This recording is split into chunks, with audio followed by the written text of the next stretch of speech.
everyone, it's me again, Brittany, and I'm here today to do my Heir of Fire book talk. I'm so excited about this. I actually had so many thoughts while reading this book. I feel like this book talk is going to be very well rounded, so I just want to jump in. I just want to do it. So, obviously it's Heir of Fire by Sarah J. Maas. This is the third book in the Throne of Glass series.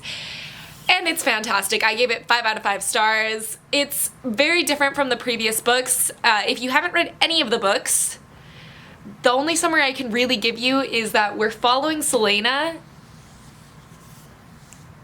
on a journey. And we meet tons of new characters. This is one of the first books that does like a full-on like different character chapters, so that was really cool, and that's all I can really say if you haven't read the book. But I will say Selena's character growth in this book was fantastic. I think that it was done very well. I think that it was very realistic in a sense, and Cale, I mean, he grew. He definitely grew. I think that he learns a lot about himself in this book, which is relieving for all of us that feel like he lost himself in the last book. And then Dorian is the sweetest little angel prince in the world, and he grows too. I think that like his character development peaked in Crown of Midnight for sure, and then he just continues being like this beautiful, perfect person in Heir of Fire. And we get to meet one of my favorite characters in this book, and that's Menon, and she's fantastic, and I love her to death. I actually, so you know, if you were on if you've seen Sarah J. Maas's like website, like World of Sarah J. Maas or something, they have one of those grid things that you can like pick out which character is your favorite. Mine came down to Menon and Aelin, and I was shocked to say that I actually picked Menon. Like, she's my all-time favorite character probably in the whole series, which is shocking. Like, her and Aelin are pretty tight actually, but it's shocking. So yeah, we get introduced to a whole new world because we go to Wendelin in this book, so we get to see a lot more of the magic that's kind of hinted at in Throne of Glass. So, kind of all I can really say. Love story-wise, if you keep watching for my spoiler-filled review, you're gonna be so surprised by the love story that I love the most in this, but it's so funny. So yeah, I'm just gonna kind of get into the spoilery parts because this might take a while. The first thing I actually want to talk about is Selena. We start with Selena in a super dark place in this book, and I think personally that it was done very well. I've definitely felt the things that Selena feels in this book, and I think that it was done very realistically. I do study psychology, so I can say that in my own studies, I think this is how someone might react to very life-changing events and stuff. But she's in a dark place. She has no hope for herself. She has no hope for the world. I thought it was really like surprising how when she saw the prince of Wendelin, she just completely broke. Like, it just shattered her because to see, and I think it's because she saw him thriving. Like, he is what she should have become, but obviously she didn't have the opportunity to become that from things that we learn later on in the book. I'm so glad we finally got her entire life story. I'm glad that like that finally got delved into. It was the nitty-gritty, it was sad, it was just, but it gives such a good idea of why Selena became Selena. Like, she needed to escape from this past. She didn't want to go back to it. And I thought it was interesting because I thought in all my reads I had always just assumed that she had lost her drive to become a queen. But no, like, as a child, there's like that scene where she's with her mom and she's like, I don't want to become a queen, I want to be normal. And I was like, that's interesting that like she always wanted to be normal. So when she was given the opportunity, she just went full throttle for it. But I did like seeing her like growth throughout the book. And okay, this is the part that a lot of people have problems with Heir of Fire because of the problematic relationship between her and Rowan. And I've never had a problem with that. I did think that he's very rude and he says very hurtful things and like, but I never had a problem with their fighting. And I think the reason for that is because Selena needed someone to fight, and she needed someone to fight her. They both were in so much pain that this isn't excusable behavior at all. It just means that I understand it, but they wanted they were in so much pain that they wanted to feel it physically. They wanted to look on the outside how they felt on the inside, and both of them were on the same page about that without knowing. They didn't like have a talk about it or anything, but they both needed that. They needed like someone to be mean to them, and she needed someone to like hurt her, and like it's not excusable in the real world. I don't think that relationship should ever exist, but in this fantasy world for this exact situation, I personally understand it. I think that Rowan and Selena, if they hadn't been mean to each other in the beginning, wouldn't have been able to turn into what they become, because it's only because they know how much in pain each other is and how mean they are in the beginning that you're able to appreciate when they finally realize like, hey, I don't want to be mean to you anymore. I just really liked the development of their relationship. I think it was necessary to get to the end goal. I'm sorry, like if anyone has very different opinions about that, I completely understand. This is just why I understand the relationship, why I have never had a problem with it, because I could see their pain. Like I can understand why they would want to hurt each other and why they wanted to feel hurt in return. They've just both been through really awful things, and they didn't know, they're both fighters. They didn't know another way to express their feelings. They had no idea how else to do it in a healthy manner. So I understand. Which is one of the biggest reasons why Heir of Fire didn't crash and burn for me like it did for a lot of people. I think it actually like really developed for me. Developed my love is what I'm saying. Now that that's over and done with, I did want to talk about Menon. Oh my god, I love Menon. I think she's fantastic. She's obviously, I already said, like she might be my all-time favorite character in the Throne of Glass series. Okay, Menon on her own is still super cool, but it's really only when Abraxos comes into the picture that I fall like head over heels in love with them both, you know? Because I think it's really interesting. You really see Menon's character development probably the most well, I mean, not the most, Selena has like the biggest probably, but she's second biggest. Because in the start of her story, she talks about Astrid at one point and like her point of view of Astrid, and she goes, we're not friends, you know, she's my second and I trust her, but we're not friends because Blackbeaks don't have friends, and like something along those lines. And I thought that was so interesting because I obviously have read the whole series and that's not how their relationship continues. So I just thought it was very fascinating that Menon was like the good Blackbeak heir, that she didn't want friends, she didn't want relationships, she didn't want anything mushy or anything like that. But she changes, and she changes so like out of the blue, because it's really the fact that she saw in Abraxos herself. Like she saw that fighter, she saw the one that's not gonna give up in dire situations. I was literally screaming. I wrote all over my book during the scene where Abraxos is being used as a bait beast. They don't say how many, but there's a few wyverns that are used against Abraxos before Titus comes up, and that's what the one that Menon wanted. And then she sees that like Abraxos isn't like standing down. Abraxos is looking at this giant beast, and he is still fighting for his like everything. And it's only like after I forgot that the Yellowlegs heir is the one that pushed Menon into the ring.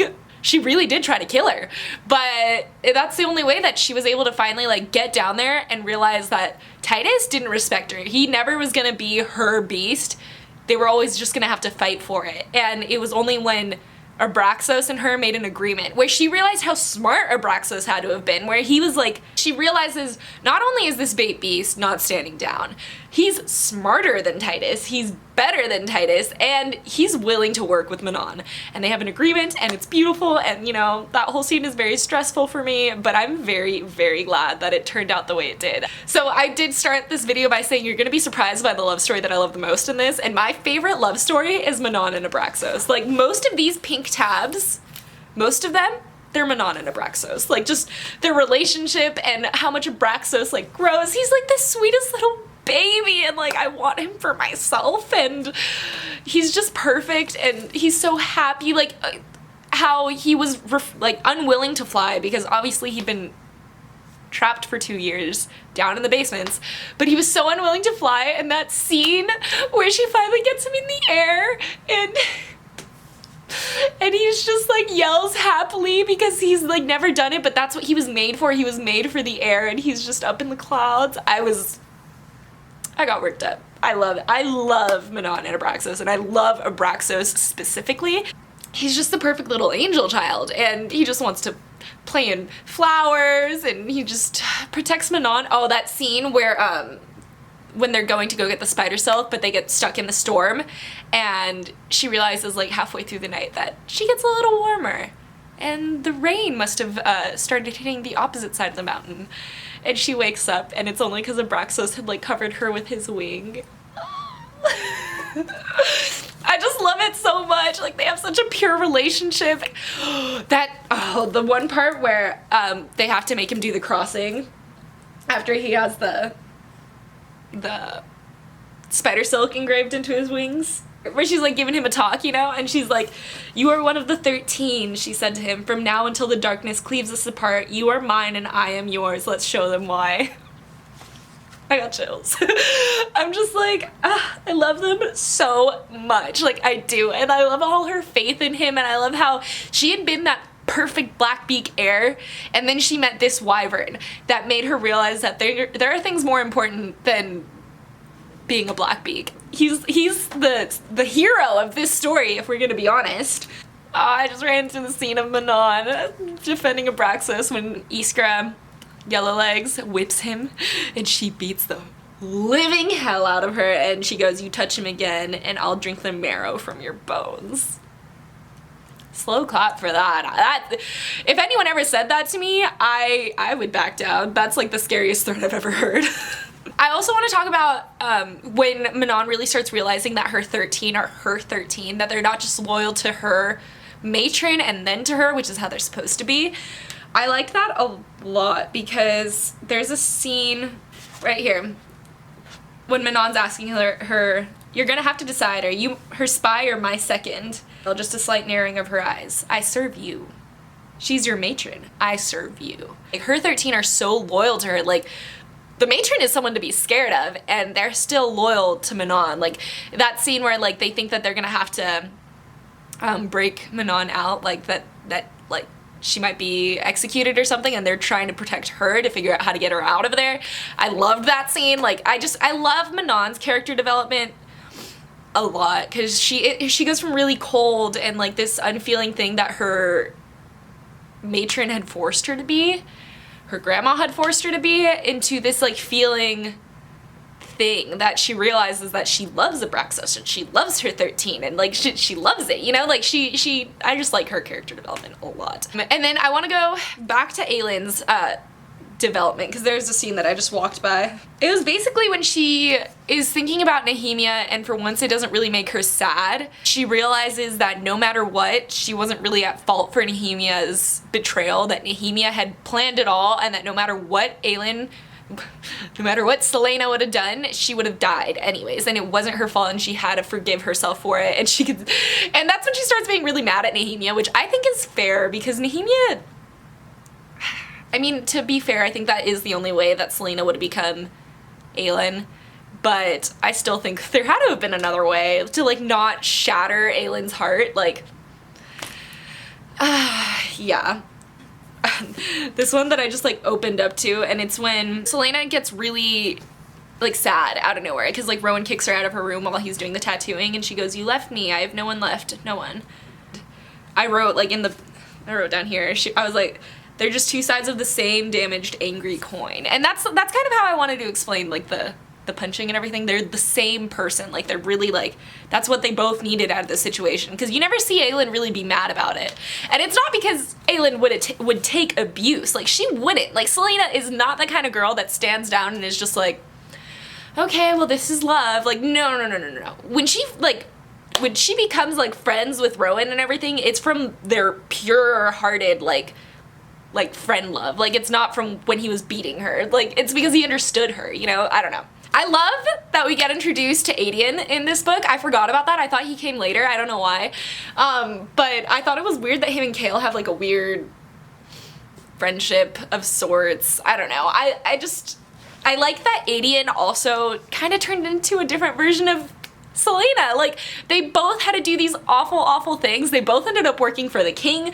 They both are just warriors now, and they're like a force to be reckoned with. And I love that from like Cale's perspective. When he's watching like Adian work, all he can think about is the team that him and Selena will make. He's like, the world will not survive, you know, just them alone. They're perfect, you know. I love seeing that. And Cale starts getting very preachy and annoying, and Dorian puts him in his place. It's when like Cale's trying to defend why he like made her leave, and he's like, because it was too dangerous and she was what she was becoming. And Dorian goes, she was not becoming anything different from what she always was and always had the capacity to be. You just finally saw everything, and once you saw that other part of her, and he like slows down and he goes, you cannot pick and choose what parts of her to love, just as you cannot pick which parts of me you accept. Yes. That whole paragraph is actually just very smart, like on Sarah J. Maas's part. I think like that's true. I love it because he goes, she always had the capacity to be, you know, like she didn't just become this, she was always going to be this. And it was just, I think it was just very well written, and it's a part that a lot of people overlook. I never hear anyone talk about that, but Dorian has such good insight on it. Like he loves Selena for who she is. Like he was worried for a little while in the beginning that Selena had just used him the whole time, and then it wasn't until like after this scene, I think, that he goes, no, she didn't use me, she's still my friend, she's coming back for me. And he says the same line twice, where it's basically like, Selena said, I'll be back for you, and in the first one he thought that she meant like, I'll be back to kill you, and in the second one he realizes that no, I'll be back for you because you're my friend, you know. And that's why Dorian is literally so fantastic. Oh, and there's a little bit more where Dorian keeps just, you know, laying down the laws, and he goes, as for Selena, you do not have the right to wish she were not what she is.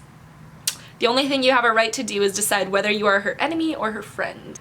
Cale, he definitely has love for Dorian and Selena, and he's definitely loyal to them in his own way, but he's just too selfish to do it correctly. Like, Cale just wants everything to be back how it was. He wants Dorian to be his best friend again with no problems, and he wants Selena to not have been, you know, what she is, and like, he loves these people, but to a certain point, and I think that's what always pissed me off about him, because Cale needed to just love them for who they are. Like, Dorian did it, Cale should do it. Also, okay, so can we talk about Dorian and Sorsha? I don't like it. I understand like kind of why it needed to happen, like Dorian needed to be jaded and I don't know, like something like that, but I didn't like it at all. It felt very, so later on in the books, this kind of like really comes into play with Dorian's like personality, and I was always kind of wondering why. I was like, I barely remember him talking to Sorsha, and in this book I was really paying attention because I wanted to see. I'm like, okay, yeah, their love story is happening right now, I need to pay attention.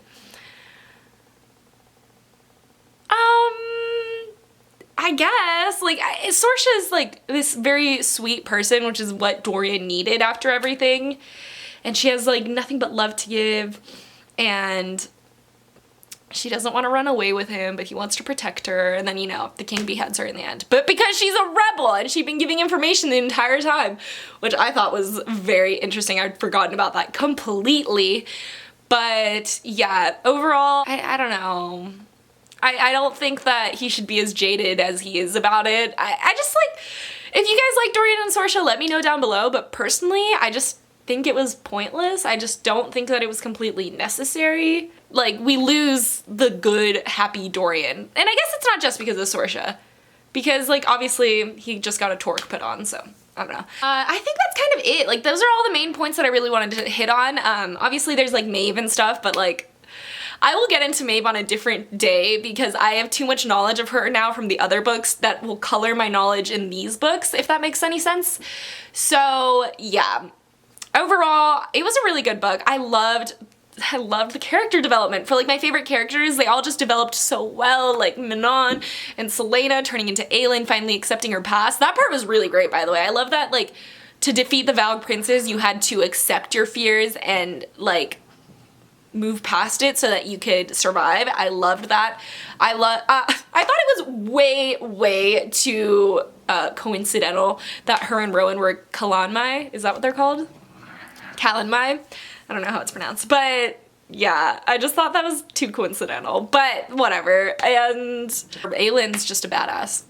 I love it. I love the freaking setting everyone on fire, but not setting them on fire. That was beautiful. That was a work of art. And that's sort of it. That is all I wanted to talk about. So I had a great time reading this. I hope that you guys did too. And I will see you in my Queen of Shadows book talk, because I have a lot of thoughts on Queen of Shadows. I haven't read it yet in my reread, but I know I'm gonna have a lot of thoughts. So yeah, bye!